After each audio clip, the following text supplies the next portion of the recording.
సుపరిపాలనా దినోత్సవం అండి. మనం ప్రతి ఏటా వాజ్పేయి గారి జయంతి సందర్భంగా డిసెంబర్ 25న అయితే ఈ దినోత్సవాన్ని జరుపుకుంటాం. ఈసారి 101వ జయంతి సందర్భంగా అయితే మనం సుపరిపాలనా దినోత్సవం రోజున లక్నోలో అయితే ప్రధానమంత్రి నరేంద్ర మోడీ గారు జాతీయ స్మారకాన్ని అయితే ప్రారంభించారండి.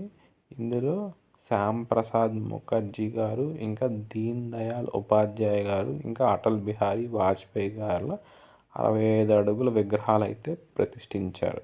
ధ్యాన్ చంద్ ఖేల్ రత్న అవార్డు అండి. ఇది హాకీ ప్లేయర్ అటువంటి హార్దిక్ సింగ్ గారికి అయితే వచ్చింది. ఇంకా 24 మంది ప్లేయర్స్కి అయితే అర్జున అవార్డు ఇచ్చారు.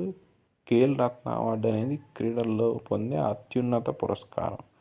ఇంకా మూడో బిట్టు మహ్మద్ అలీ అహ్మద్ అల్ హద్దాద్. ఈయన లిబియా సైనిక దళాల ప్రధాన అధికారి అండి. ఈయన తుర్కియేలో జరిగిన విమాన ప్రమాదంలో మృతి చెందారు.